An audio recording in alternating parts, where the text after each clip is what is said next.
Entonces allí nos da la primera clave. Y la segunda clave nos la da en la palabra, en la enseñanza.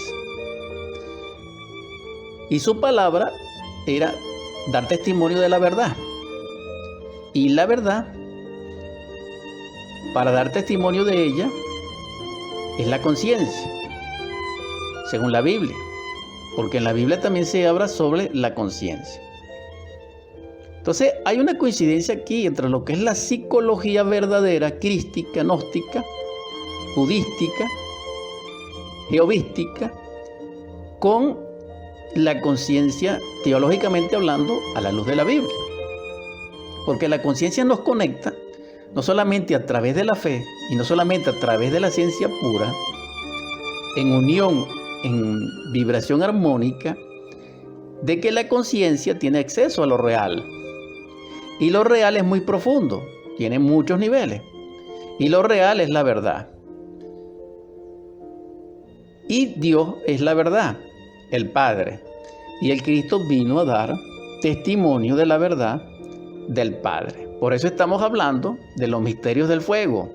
Quien desconoce los misterios del fuego, desconoce la verdad, lo real, e ignora que ignora. Continuando con la edición 203 de nuestro programa Superando Nuestros Límites, gracias a ustedes, estamos compartiendo una vez más este conocimiento extraordinario. Y estamos desarrollando más profundamente por qué debemos trabajar sobre sí mismos para lograr comprender lo real, conectarnos con la verdad que es nuestro Padre. En ese sentido, la palabra conciencia es la que nos puede conectar con esos estados superiores de ser y de iluminación. Porque la conciencia pertenece al ser, aunque no es el ser.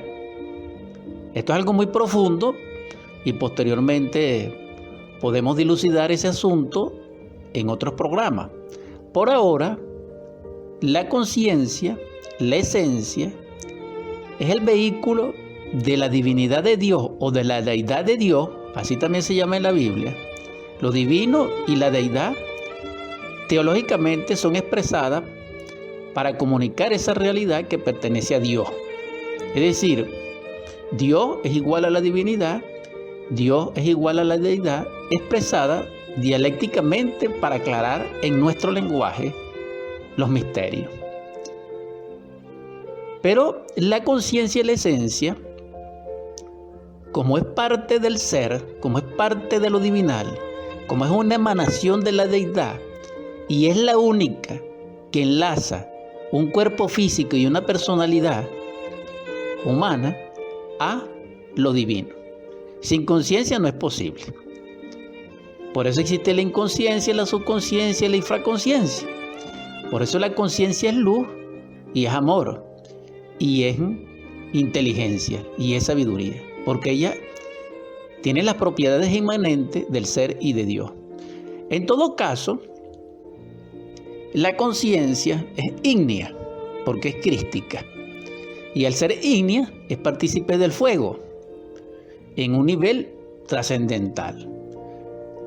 Existen muchos capítulos y versos donde la Biblia habla de la conciencia, pero como ustedes saben que ahorita hay más Biblias que... ¿Qué les puedo decir? Será de lo normal, pues.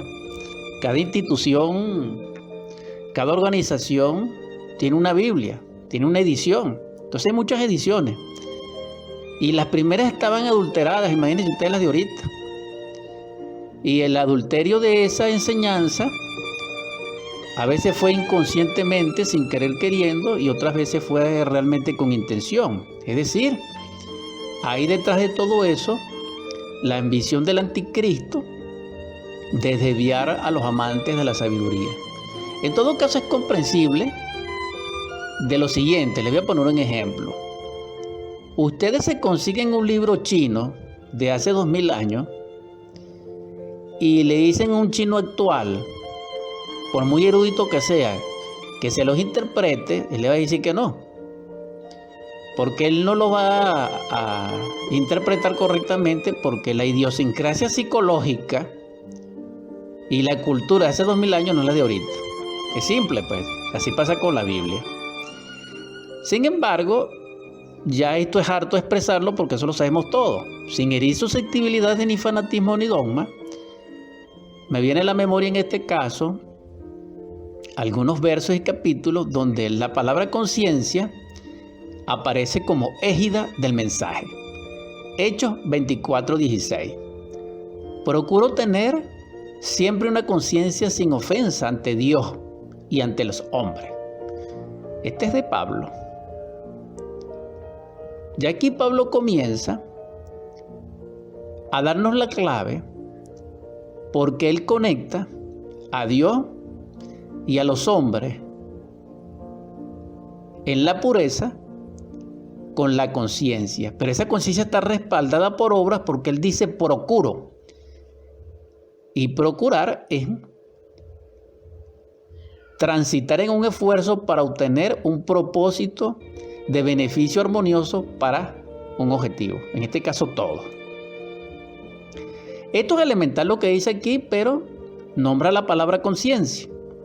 Igualmente, la segunda de los Corintios, capítulo 1, verso 12, dice: nuestra satisfacción es esta, el testimonio de nuestra conciencia, que en la santidad y en la sinceridad que viene de Dios, no en sabiduría carnal, sino en la gracia de Dios, nos hemos conducido en el mundo y especialmente hacia ustedes. Entonces aquí es algo extraordinario porque ya aquí Pablo está develando la divinidad, la deidad de la conciencia, siendo partícipe de Dios, de su sabiduría y de su caridad, es decir, de su gracia. También en Timoteo, en la primera, en el capítulo 3, verso 9, dice: deben apegarse a la verdad revelada en la cual creemos y vivir con conciencia limpia. Entonces aquí relaciona a la conciencia pura, limpia, trabajada, en vivencia, en la fe, apegada a la verdad revelada. Entonces, la verdad revelada es la sabiduría crística, expresada por el Cristo directamente, a través de su vivencia, de su drama y de su pasión y muerte y resurrección y ascensión. Y en esa fe vivimos nosotros con conciencia limpia. Entonces vemos que él relaciona aquí profundamente el estado crístico al estado de conciencia pura. Ahora, nuestra conciencia no está pura, entonces nosotros no somos cristianos.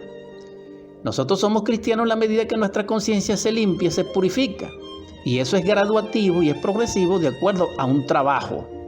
Y eso es muy importante. Ahora, hay también algunos otros versos. Si tengo acceso a ellos, puede ser que los lea, pero tengo uno aquí muy interesante. Estoy hablando de los aspectos teológicos de la conciencia para seguir desarrollando el tema, porque tal vez algunos de ustedes pensaron o asumieron que la psicología crística, que la psicología gnóstica, que la psicología búdica, teovística, que nos libera y que tiene como fundamento la conciencia, no tenía documentación dentro de la Biblia a nivel teológico, y sí lo tiene. Vemos en la epístola a los Romanos, en el capítulo 9, verso 1: verdad digo en Cristo, no miento, y mi conciencia me da testimonio en el Espíritu Santo. Fíjense ustedes, palabras aquí de gran envergadura, ¿no? Porque la verdad es el Padre y el Cristo es el amor.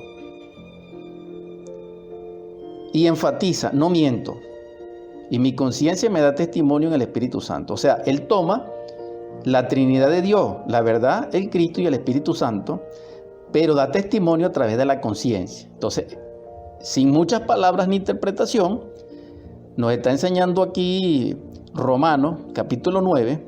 En esta epístola se nos enseña de que la conciencia sí está unida, enlazada a lo real, a la divinidad, a la deidad, a la luz de Dios. Entonces, hago una analogía. La luz y el fuego son uno, expresado bipolarmente, pero en su unidad es la fuerza crística, la fuerza ardiente del Espíritu Santo como lengua de fuego, como zarza ardiente. Entonces la conciencia sí enlaza a Dios y a la carne y es la única que puede hacer posible en su mutualidad, en su naturaleza, de ser el principio o la materia prima para que el alma sea cristalizada. Para lograr la perfección de Dios. Y este misterio es crístico porque pertenece a la creación del alma, que es la creación del traje de boda del alma. Entonces, en este capítulo es suficiente. Y por cierto es el capítulo 9, que es donde se gesta realmente la vida humana, en 9 meses. Repito, verdad digo en Cristo, no miento, y mi conciencia me da testimonio en el Espíritu Santo.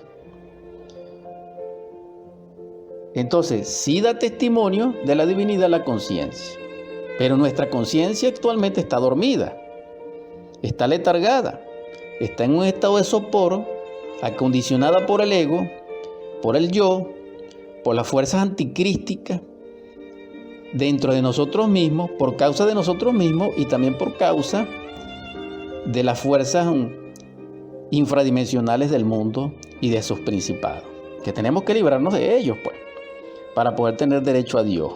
Esa es la batalla. Pero esa batalla es entre el ser y el no ser. Y cuando hablamos del ser y no ser, estamos hablando de estados de conciencia. Entonces, hermanos, hermanas, el asunto, sin temor a equivocarme, nuestro proyecto, nuestro norte, nuestro horizonte, nuestras coordenadas, son la conciencia, la nuestra, la que está sumergido dentro de nosotros mismos y que se sumergió cuando nosotros empezamos a desarrollar la personalidad. Pero cuando éramos bebés, cuando éramos infantes de 2, 3 años en tiempos pasados, no ahorita, resplandecía la belleza de nuestra esencia. Pero éramos inocentes. Cuando nosotros mirábamos, veíamos. Pero no forma, no. Veíamos la cosa en sí hasta cierto punto. Es decir, éramos clarividentes, éramos clariaudientes, éramos telépatas.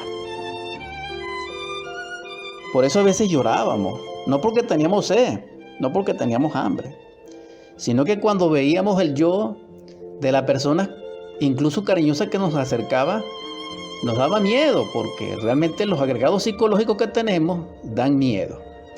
Pero después que el yo, que el ego, que la personalidad, que las costumbres de esta época tenebrosa del Kali Yuga que nosotros estamos viviendo, cuando se nos terminó de formar esa personalidad kalkiana, irrespetuosa, irreverente, que ignora que ignora, esa personalidad, dijéramos, infrasexual, que ahora es más que la papa y la cebolla, en el sentido,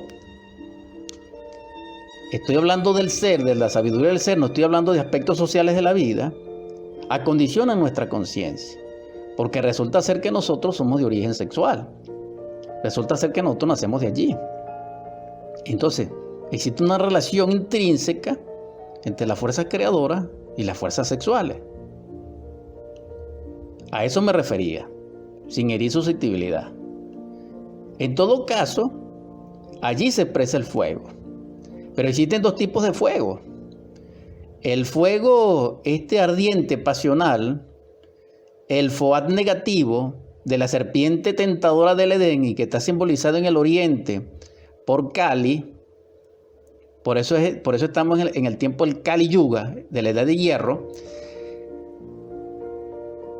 que también está simbolizada por esa serpiente que Apolo irritado hirió con sus dardos,